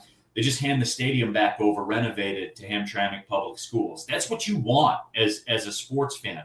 You go to the match, as a fan, the season tickets, very, very affordable. They're not looking to jack you at the concession stand, or they're not trying to squeeze every dime out of you. It's one of those things where this is what you say you want. And to be honest with you, calling the matches here on television in Detroit, there's been times where it's gotten more engagement than the professional sports teams in this town, which is, the 4 major, I guess, professional sports teams in this town. And, it's been incredible to see that growth and to be a part of it and everything like that. And, I get to see it and everything like that, but I've benefited a lot from it personally. I've never really talked about that a lot, but, and without Detroit City FC and without that fan base, those kinds of things would never happen to me. So, it's one of those things where it's everything you say you want as a sports fan. And it's been incredible that the stadium's filled every single night, sellouts all the time. And you walk around town here and, the La Rouge and the Detroit City FC crest has become a very prevalent fixture. Just, you go to the grocery store, you're going to run into somebody wearing a Detroit City FC shirt, just as you will, Pistons, Lions, Red Wings, Tigers. It's become a part of the fabric of Detroit sports. When you mentioned fabric, obviously I can't escape our conversation without talking about Trevor James and what he has meant to the fabric of Detroit City. He's going upstairs after this season. What has he meant? And I don't think it can be understated, the levels, but what has he meant to the growth of the franchise as you've gone? Well, I mean, the bottom line is this is a bottom line business. This is professional sports. We're talking about winning. Winning matters, and winning is what dictates. Like, these are all cool stories we're talking about right now, but if you don't win, that's not sustainable. And he's won. And I saw the stat, like his all-time record here at Detroit City FC, 80% of the time when Trevor James manages your team, you get a result. You get a win or a draw. 80%, 8 out of 10 for the math challenge like me. That's incredible. That is unbelievable. And, it does. It just goes to show you, too, like when you look at what Trevor's done here with this club, and stylistically, here's another reason why it works. And I always walk away sometimes from Keyworth if Detroit City FC gets a 1-0 win or, however it shakes out. Stylistically, what he's done is it's not just like they park the bus in front of the net and things like that. Like he uses the wings, and there's a stylistically appealing way that Detroit City FC plays soccer. Sure, they defend. Absolutely, they defend. But they're able to spark attack through that. And it's a pretty unique system, and it's something where you're seeing this more and more, and I've seen this kind of turn with soccer. And soccer's no different than any other of the professional sports around. It's kind of become a matchups-driven game where you would find your best matchup and you try to exploit it. And Trevor James has done that with the wing play. Reese Williams is kind of an unsung guy for Detroit City FC because when you play the wing spot in Trevor James' system, he's asking more of you. Right or wrong, that's the way it is because you key the attack and you're the key component in the defense as well. And I'll watch Reese Williams sprint 80 yards up and then 80 yards back, and it's a high work rate position. And when you're done, Maxi Rodriguez in the midfield is another guy. When you're done, you ran 10, 11 miles in this setup. So it's something unique what he's done, not only from a results driven perspective, but as I said, it's stylistically appealing too. All right, 2 more questions, and thanks for hanging out with us. First question, cut the promo for me for the broadcast plans for the street fight that's going to be Lou City and Detroit City.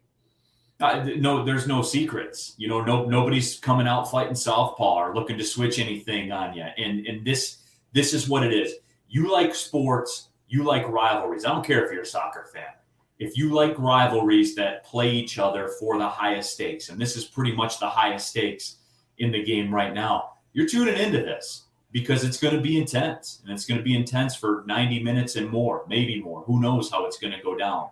But I got nothing to sell. There's no sales tricks needed for this one. This is 2 teams that don't like each other, 2 fan bases that don't like each other, playing for the highest stakes. 90 minutes. Someone goes on and someone goes home. What more do you want, man? I don't have to sell that to you. Mm-hmm. So it is a window for an 8 seed that can be handled to get into the Eastern Conference Finals in the USL Championship. And my last question, how's Oakland going to be in the Horizon League this year? In terms of basketball or soccer? Basketball. Hey, basketball. I want to talk hoops as much as soccer. You can talk soccer. Hit soccer for me too. Yeah, Oakland, they're at the top of the table right now in the Horizon League, and they're closing in, on the soccer side, the men's soccer side, they're closing in on another Horizon League championship with Coach Eric Pogue. But in basketball, it won't be a vintage Greg Campy team. They got some questions at the point guard spot. Jalen Moore, the longtime record-setting point guard, has left. He's playing professionally overseas now. So it's one of those transition years at the point guard. They'll get it figured out, though. They have the resume. You know that at the end of the day, they'll get it figured out. Greg Campy's as good as it gets. Neal Ruhl, play-by-play voice for Detroit City and everything with our friends with the Golden Grizzlies at Oakland as well. Thanks for hanging out with us. Thanks for making your debut here on SDH and breaking down how an 8 seed took out a 1 and how you probably can take out a 5 the way that you've been doing things. I want to see this charge. I want an 8 to go as far as humanly possible because it's an 8. No, and John, look, man, real quick before we get moving on here, yeah. I've always laughed at that, that the 8 seed, the 1 seed thing. You play the season, you get the number next to your name, and that's it, especially in soccer. And you reference hockey as well. There is a formula for those teams to win. And in Detroit City FC, they executed it to a T in Pittsburgh, and we'll see if they can do it again in Louisville tomorrow night. And when you got a hot keeper, that means you got a hot goalie, man, you just ask the Kings about Jonathan Quick. If you get a hot goalie and you can charge through. Be safe. May everything reach its slot. May the producers give you extra time to talk about everything that you need to talk about. Have a hell of a show and go get them. Thanks, guys. Appreciate the time. All right, Neal Ruhl. Neal has survived his debut here on SDH. It's been fun. Yeah, let the 8 win the title. Absolutely, Abby. Absolutely. So once again, thanks to Neal for putting up with our silliness. And it was good that we were able to reach out and catch up with Neal and get the lowdown of an 8.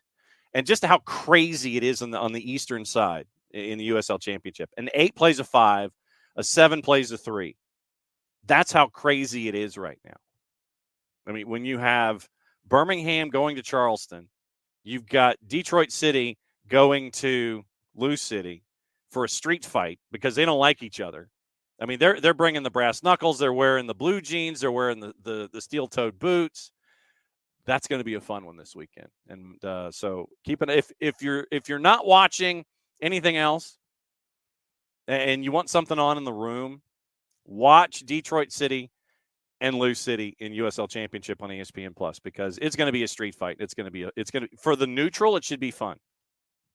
For guys like Neal's going to be calling this thing, and Neal's probably going to sweat through his golf shirt and whatever other apparel is going to be there, and it's going to be. They're probably Neal in the broadcast booth is probably going to lose 5 pounds from all the energy expended. So, Detroit City and Lou City, the 5 and the 8 in the Eastern Conference. Like I said, there's a window there for the 8. There's a window there for Detroit City. You got a hot keeper in a playoff. We all know about that. Nate Steinwasser is one of the most underappreciated goalies in USL Championship, and he can help Trevor James carry Detroit City to the conference final if they beat Louisville to go up against the winner of Birmingham and Charleston on the weekend. Not as much chaos in the West where it's 1, 2, 3, and 6. 1, 4, 3, and 6. You've got San Antonio goes to Sacramento. That's crazy in and of itself. And then you have Phoenix, who made it through in the 3-6, and they are taking on the 2 seed in the West, in Orange County. So not as much chaos in the West, complete and total chaos in the East. Neal's a part of it. And at Neal Ruhl, RUHL, NEALRUHL. Follow Neal on the Twitters, and he'll let you know everything that's going on involving Detroit City. Abby, when we were talking about Mauricio Pochettino getting into trouble, just had my 31st wedding anniversary on Wednesday. Abby, the boss and I are chasing you. When you're married that long and you have a job that may interfere in life celebrations, you just celebrate another night. I have a husband who travels for work and deals with breaking news in the world, and work interferes sometimes. Celebrate when you can, even if it's not on the exact day.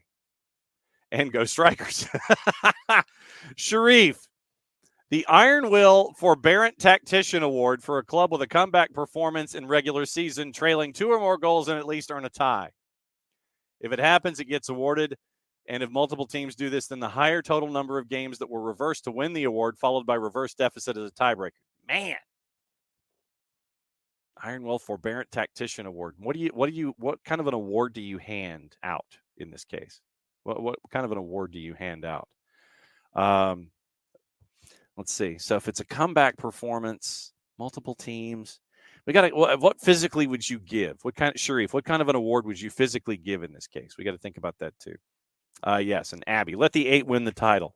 I'm all for it. Let the 8 win the title. It's all good.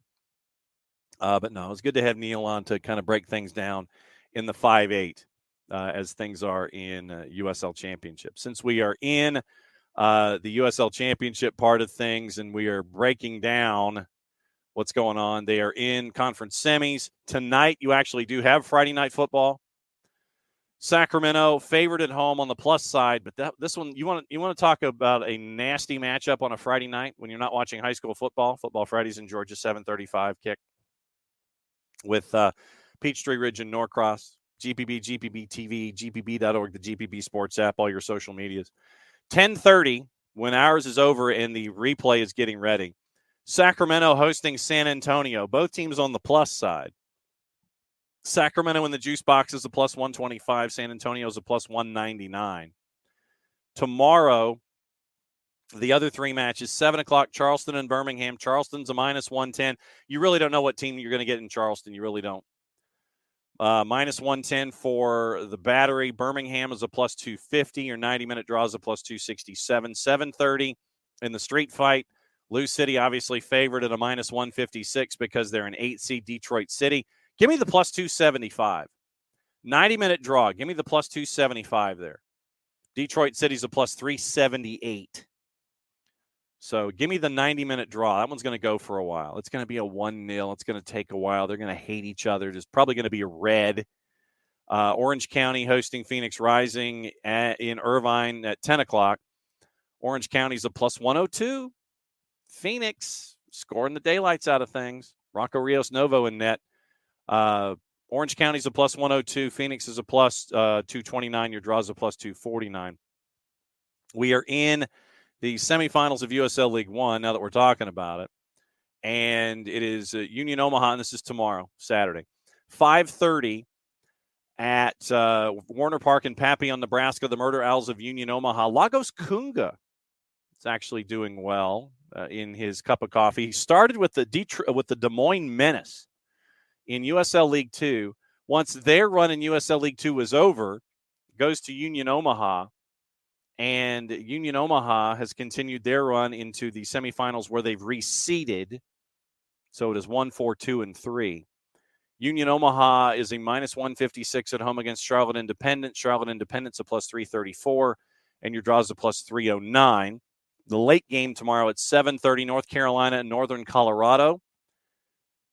North Carolina FC is a plus 108 in Cary at Wake Med. Your draw is a plus 261. Northern Colorado is a plus 206 with Trevor Ammon, Golden Boot winner in USL League One, and Eamon Zayed, head coach at Northern Colorado, who's done really well in season number 1 there for Northern Colorado. You'd get my coach of the year vote anyway with what they've been able to do at Future Legends this season. So that's your early numbers there. Also on the board, it is, I don't know if you've heard, but there's playoffs that have started in Major League Soccer. But the problem is you're only getting a handful of games at a time. You're only getting a handful of games. It's not like it is in the regular season where it is, 1, 4, 7, and 10. Or you can watch multiple things at once. It is couple here, couple there, couple here, couple there. So we got 5 matches on the weekend. And what that does is it gives us more stuff to talk about as we go. But it is tomorrow is both games are on the free side of Apple TV. And I want to know if Rich, if you and Shooter are going to meet in a neutral location to watch this match together, or if you're going to have some kind of open line of communication with this particular game. The 4-5, Philly, New England at 5 o'clock. LAFC in Vancouver is at 8 o'clock at BMO Stadium. Once again, both of these are on the free side of Apple TV. If you don't have Apple TV, follow along on your local providers, as we always say. And if you can't follow along on local providers, obviously it's on Apple TV. The FS1 games are on Sunday. Philly and New England at Subaru Park. Here's your juice boxes on your Major League Soccer events. And yes, the juice boxes do exist. They carry themselves through the Atlanta United game. That's how advanced right now we are. Philadelphia, courtesy of our friends in the Composited Odds portal, a minus 147, 90-minute draws a plus 318, and the Revs are a plus 353. LAFC's a minus 185. Vancouver's a plus 355 for your 90-minute draw. Vancouver to win outright's a plus 438 in the composite. So we'll start off with Philly and New England. And fun facts for a 5:09 start on Apple TV. Philly and New England will meet in the playoffs for the second time after the Revs eliminated Union 2-0 in the first round in Chester in 2020. In total, Union and Revs have met in the knockout rounds 4 times across MLS playoffs. MLS is back, Open Cup, each side advancing twice. So right there, your fun facts, read it even. Beginning with New England's 2-0 win at the Union in the first round of the 2020 MLS Cup playoffs, the Revs have won 4 of their last 8 meetings with Philadelphia, 4-2-2. After winning 1 of the previous 16, where they lost 11. 11-4. Both Union wins, however, came at home. Union entered the playoffs having drawn 6 of their last 8.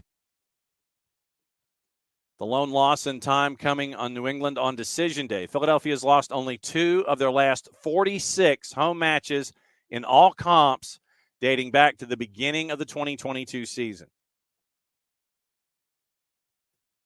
2 of their last 46. 30-2, 30-2-14. Win, loss, draw. I know that some of you put the draw ahead of the loss. 30 wins, 2 losses, 14 draws in their last 46. New England hasn't won any of their last 13 away matches in all comps. They've drawn 6 of them. They've lost 7 of them, including 1 penalty shootout win. Revs have totaled only 6 wins in 37 away matches in all comps since the beginning of the 22 season. 6 wins, 18 losses, 13 draws. Daniel Gazdag, 36 goals, listed as second. Julian Carranza is 28 goals and is listed fifth. 2 of the top 5 scoring players in MLS over the last 2 regular seasons, adding Michael Ua's 22 goals. Philadelphia has 3 of the 17 players with 20 or more goals, with 1 team since the start of last year, only team with 3 such players. Clint P.A. will be the 8th interim head coach to lead his team into the MLS Cup playoffs, the 5th since 2019. P.A. is the 2nd interim head coach to reach the playoffs with New England after Steve Nicol led the Revs to the 0-2 MLS Cup final before taking the job on a full-time basis for the 2003 season. But those 2 stats in the middle, fairly daunting for leg 1 for New England. So lean Philly here. Once again, obviously, Philly favored. No real surprise at a minus 147. But those 2 stats, fairly daunting about the last 46 matches at home, losing only twice. And remember, this goes to PKs to determine your match 1 winner. Daunting for leg 1 for Shooter. Script will flip. I think this one's going to go 3. Once again, we talked street fight with a 5 and an 8 in USL Championship. The 4 and the 5 in the East, I think, is going to be a street fight too. And while I'm thinking about it, let's get our referee assignments for the playoffs this weekend. Man in the middle for Philly and the Revs, Pierre-Luc Lauzière. Interesting. Nick Uranga, Oscar Mitchell Carvalho are your ARs. Marcos de Oliveira is your fourth. Edvin Jurasevich is your VAR. Fabio Tovar is your AVAR. So let's look up the statistics for Lauzière being the man in the middle. 18 matches so far, 385 fouls awarded. So 18 into 38 is 23-6. So 21 fouls per game on average. 55 yellow cards. 3.06. And he has given one red in 18 matches this season. 3 yellows. It's toward the low end of the scale. Alan Chapman is also given out 3.06. And I'm looking at ones who are, who have been double-digit officials.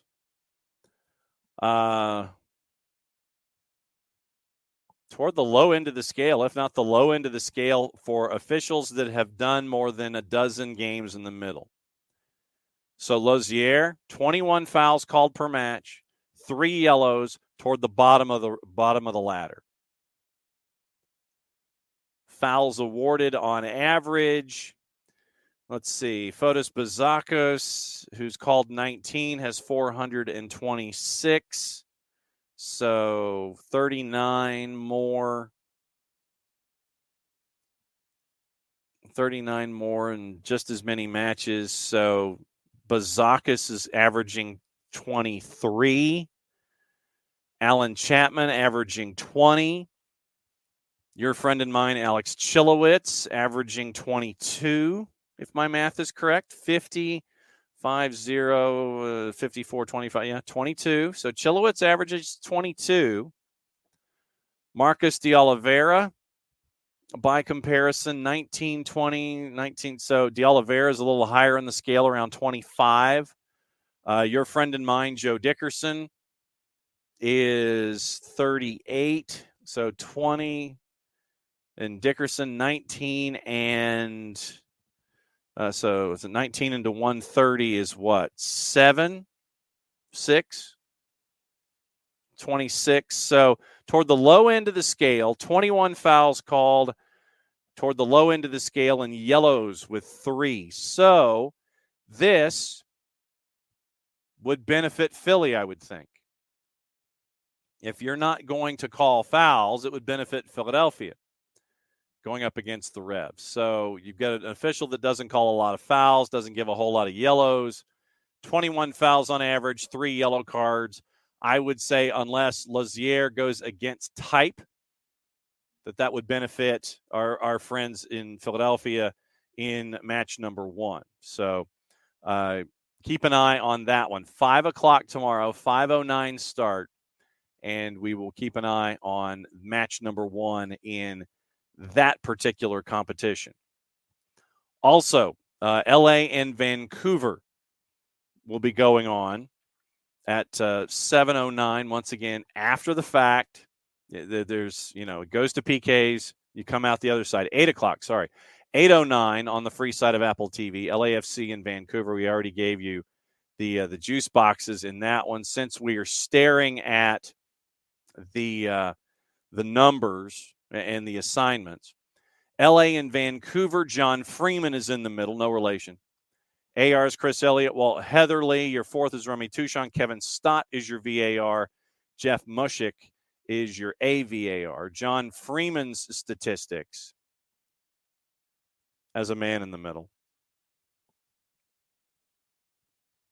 Freeman, 560 fouls in 22 matches, 22 22 into 20 is 44. So 22 into 120 is 5. 25 fouls a match.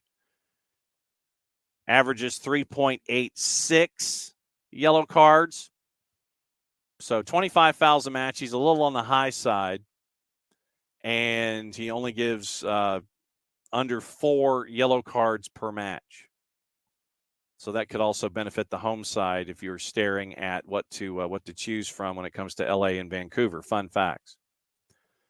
First meeting between LA and Vancouver in the MLS Cup playoffs. Only previous knockout round meeting between the two sides took place in the quarterfinals of the CCL. LAFC won 6-0 in aggregate. I would safe to say that Vancouver is a different club now than they were then.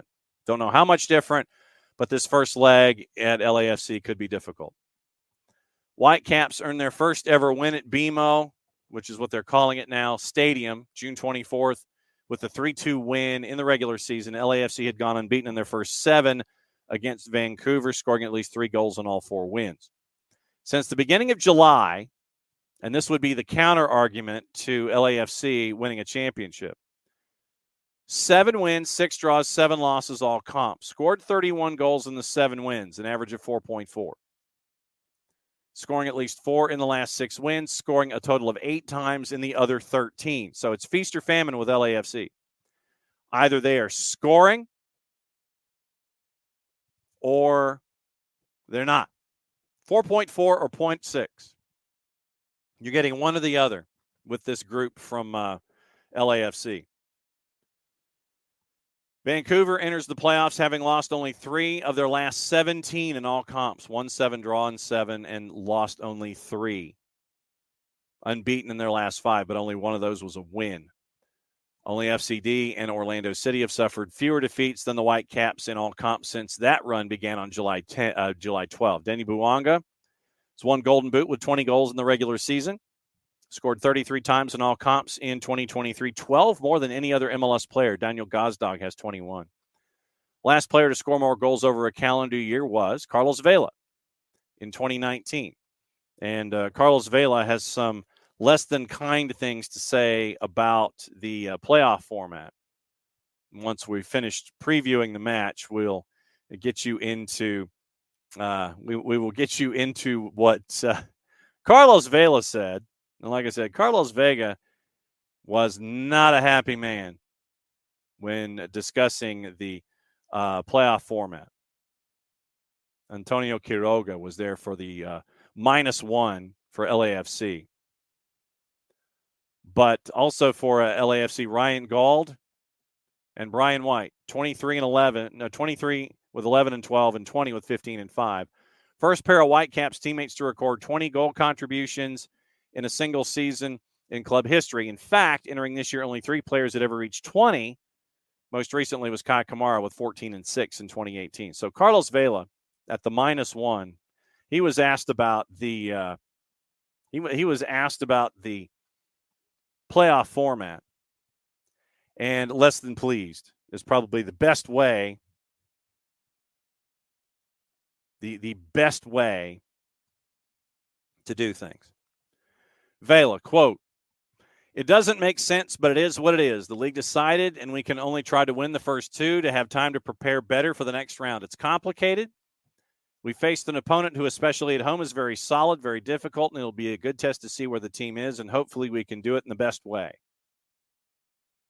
In the end, we already had other opportunities to win titles to continue marking history in this club. We know that we've lost opportunities. We know what it means to risk everything in this tournament.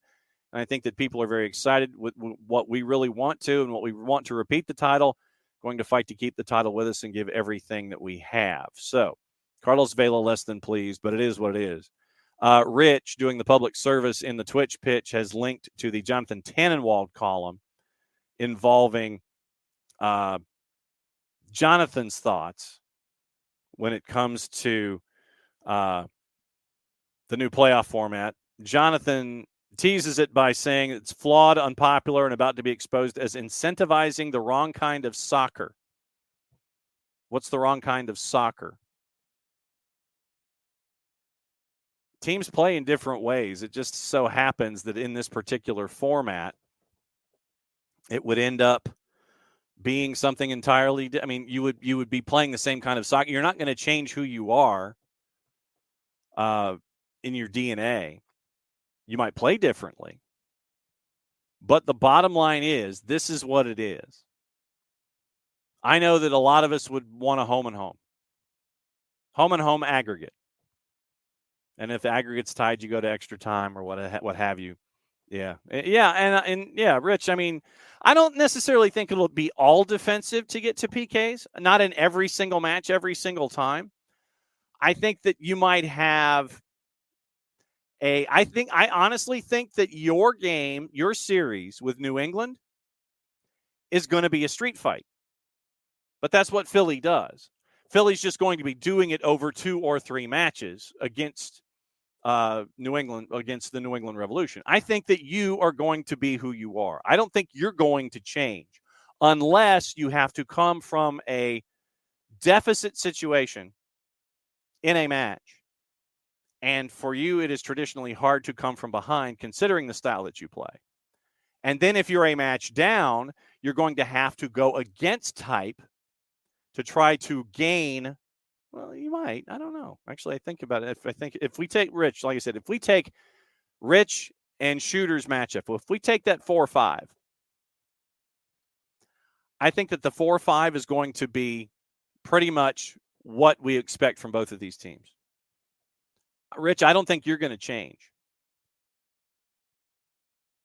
New England might have to adapt to you, especially in game 1 on the road. They might have to do things differently.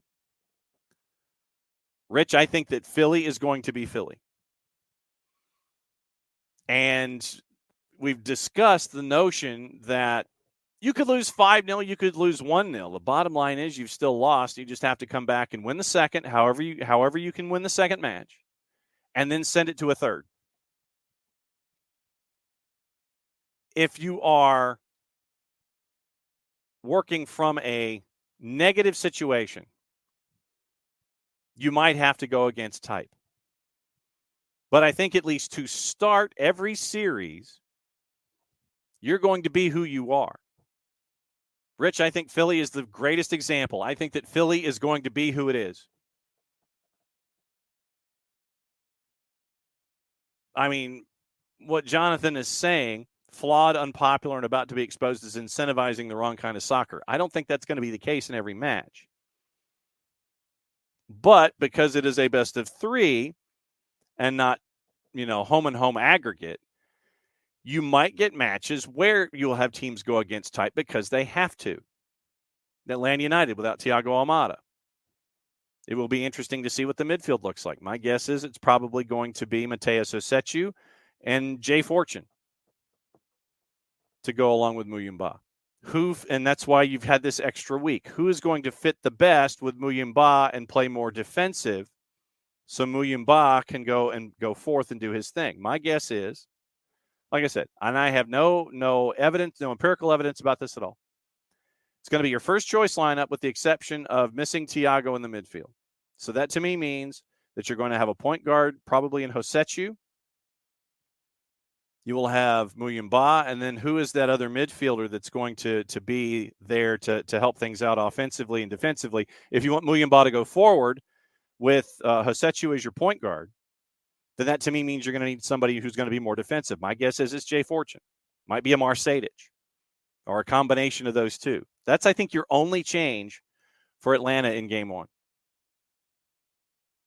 It does obviously put more impact and more of a spotlight on Hosechu.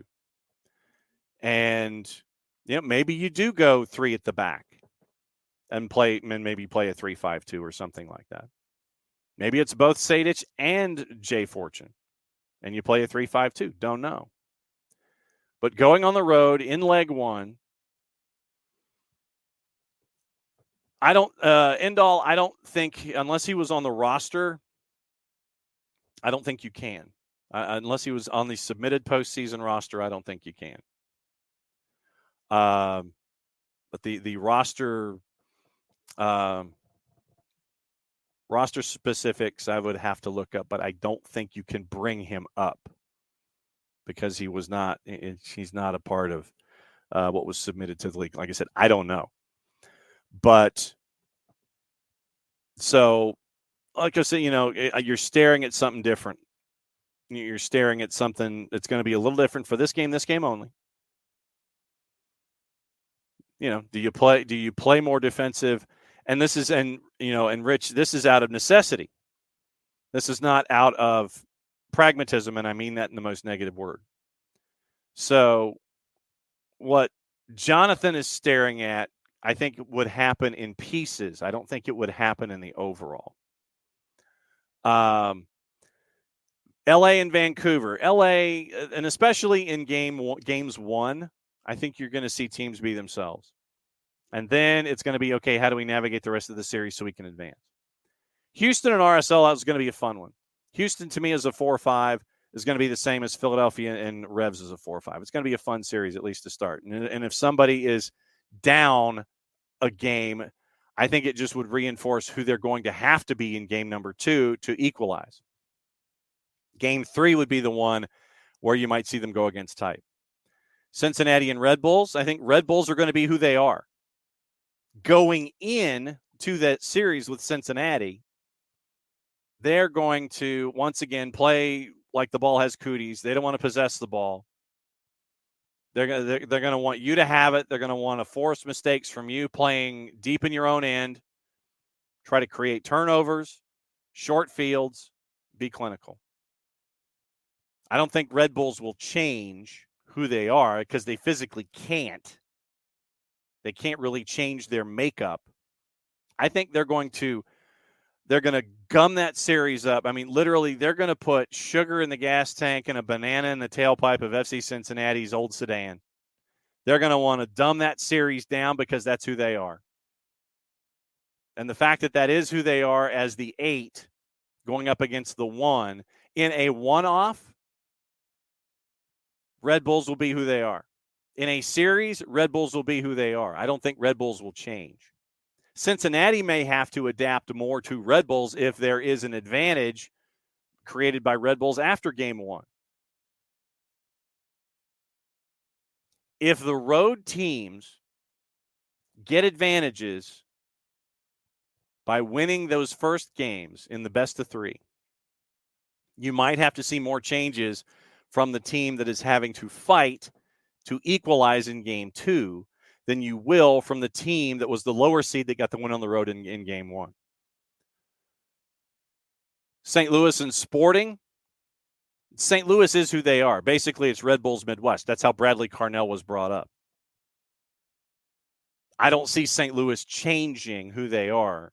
Sporting is going to have to be more aggressive to try to get that advantage. And like I said, a lot of this that what I'm guessing Jonathan is positing because it's behind a paywall is contingent upon certain things. Like I said, I don't see Philadelphia, New England changing who they are.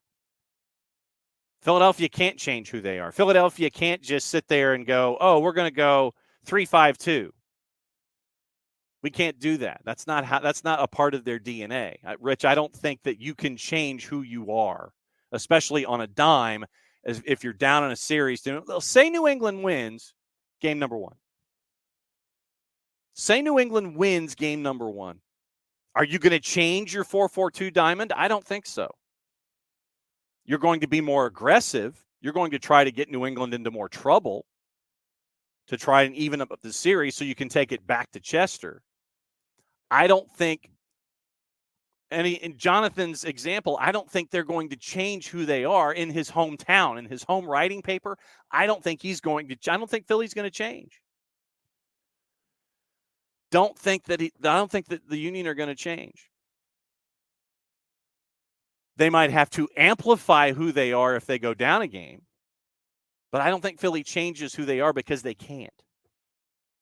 You try to change who you are if you're Philadelphia specifically, you're probably in trouble. If New England wins game 1, I just think you amplify who you are in game 2. New England, I don't think you change anything if you're down 1. You just try to, once again, amplify who you are in game 2.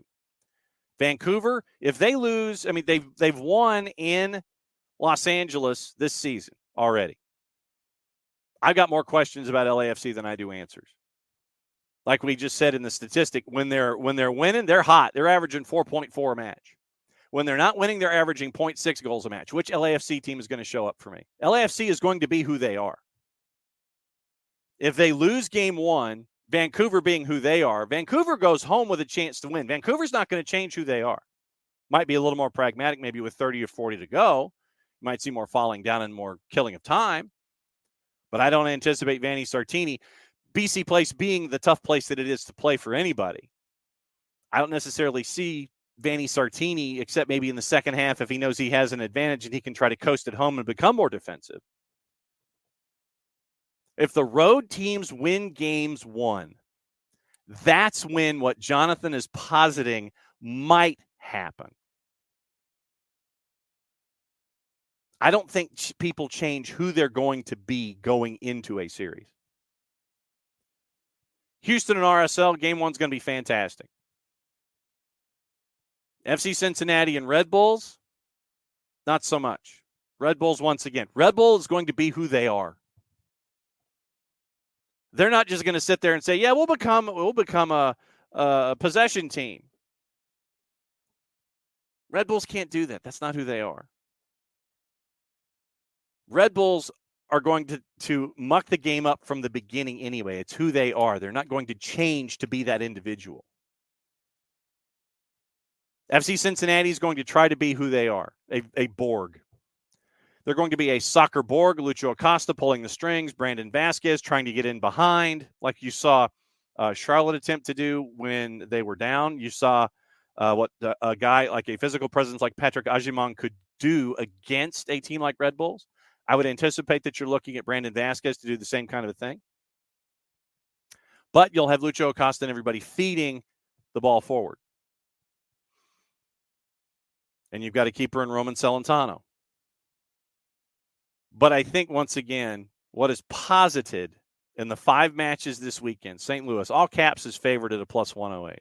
Not a surprise considering that Sporting's on a quick turn. All caps is going to be Red Bulls Midwest. Bradley Carnell came up through their system. It is Red Bullsian in its nature. They're not going to change who they are. Sporting is going to be coming in on short rest. They're going to have to try to push through that first 15 to 20 minutes. And if they get an early goal, then they can shut it down. But I think what Jonathan is positing here is based on the premise that folks are going to go into these series changing who they are. I don't think that's entirely correct. But keep an eye on those road teams this weekend. New England wins. Philly can't change who they are. They'll amplify who they are in game 2. Vancouver's not going to change who they are. They might change something, they might tweak something strategically or anything like that. But they're not going to change their DNA.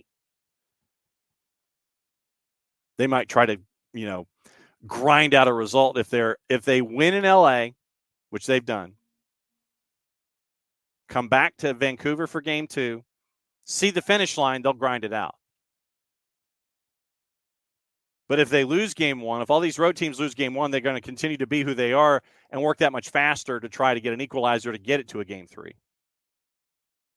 So I think that what Jonathan is positing is not entirely correct. But keep an eye on the road teams. Keep an eye on the road teams and see what they look like with these 5 matches this weekend. Oh, we forgot to go through the refereeing assignments for the other matchups.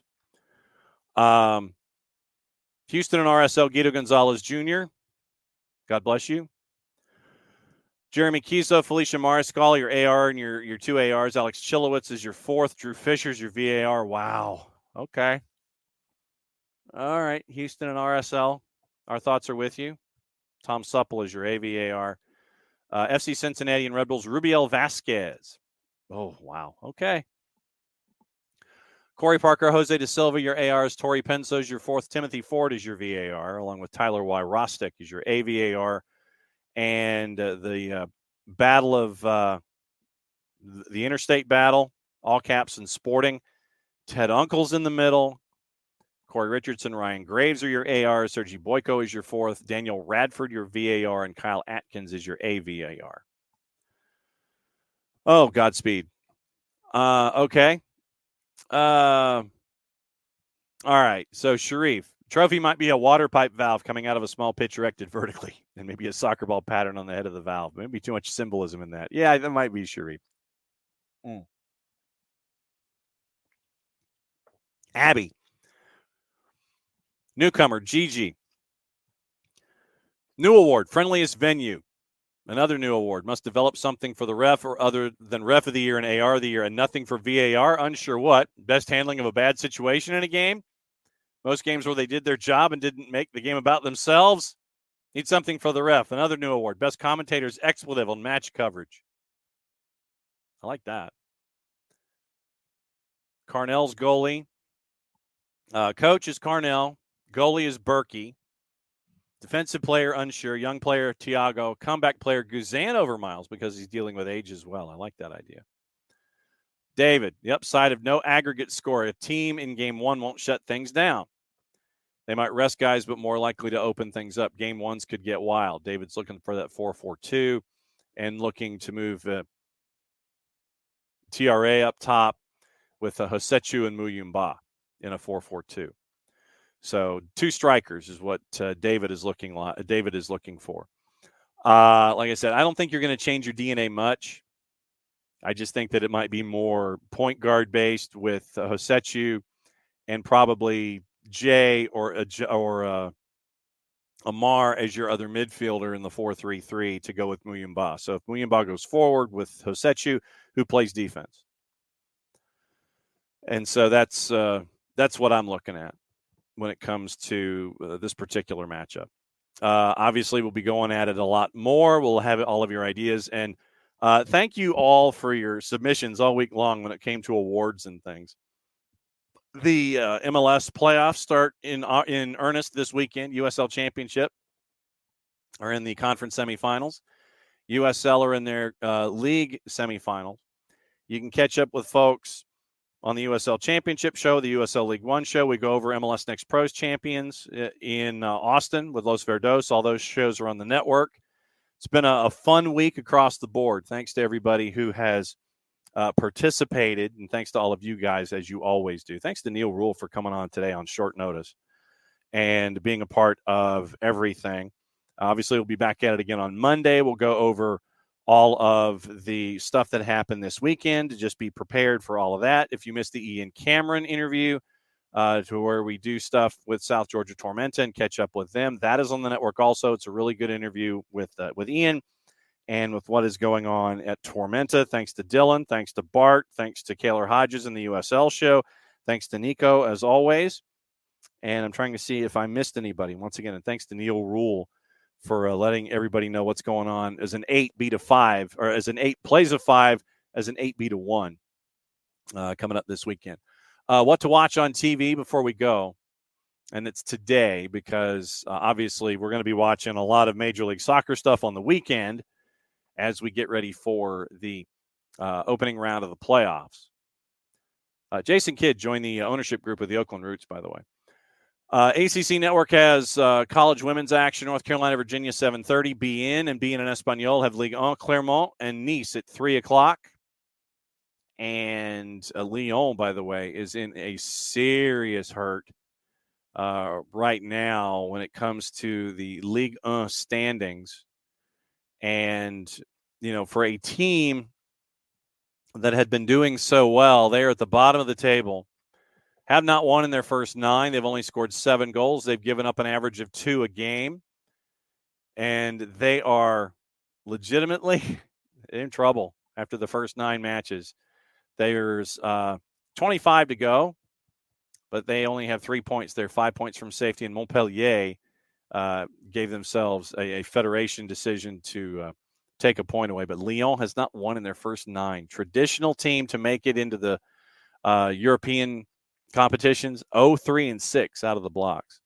If you do not have BN Sports or BN en Espanol, you can pick that up at Fanatis, ftz.co/soccer down here. Helps out the show, helps out the network, helps them out, helps you out. Get you TIC, get you For the Fans, get you CDO, get you Nuestra Tele, get you Libertadores and Sudamericana games, get you BN, all the BN networks, and you can watch everything from AFCON to what's going on in Central and South America. Fanatis.com, fntz.co/soccer down here. Jason got me hooked. I blame him. UEFA Women's Nations League, England and Belgium's at 2:45 on CBS Sports Network. Crystal Palace and Spurs gives you Friday night football at 3 o'clock on USA. ESPN Deportes, Girona Celta de Vigo's at 3 o'clock. Fox Deportes has the league that we are not talking about or mentioning or covering at 2 o'clock. Gold TV has, and then Gold TV you can also get on Fanatis. Triple header, you've got Libertad in the Ecuador Primera at 8, Portuguese Primeras at 3:15, ACC Extra 5 women's matches at kickoff at 7 o'clock. ESPN Plus, Belgium, the Eredivisie, the Bundesliga, La Liga, USL Championship tonight. Remember, that's on ESPN Plus. A lot of men's action in the college game, 3, 6, 9, 12 college matchups on the men's side, 7 on the women's side. Flo has William and Mary and Stony Brook at 7. Fox Soccer Plus has the league that we're not talking about overseas in the Middle East. Paramount Plus has Serie A at 2:45 with Genoa, Salernitana, and England and Belgium. Whew. One more before we go. Abby, playoffs is where if Apple wants to expand, they should allow free showing of soccer for this year. Let's get new people hooked, and they can get subscribers for next season. I'm hoping that's why they're showing a lot of the stuff on the free side of Apple TV. And, yeah, playoffs for free. Put them all on the free side. They're doing some of that. At least they're starting out with opening weekend, putting it on the free side. Abby, as always, belated happy anniversary. Thanks for hanging out with us. All the news that's fit to print. Go to your favorite sources. Watch all the games this weekend. There's going to be street fights. We'll be back at it again Monday morning, 9:05. From all of us to all of you here at SDH, thanks for being there with us. And once again, if you forgot, for the second year in a row, SDH has won a Silver Davy Award when it comes to the network. So thanks to our friends at the AIVA for believing us worthy of having a Davy. So we'll be back at it again 9:05 on Monday morning. Since it's the end of the show, that means I get to do this. Play it safe, everybody. Mucha platial. And I'm going to get some caffeine in my system. Do the same. Be safe. We'll see you Monday. Unless, of course, you hit the wrong thing and you hit the intro instead of the outro. How about hitting the outro?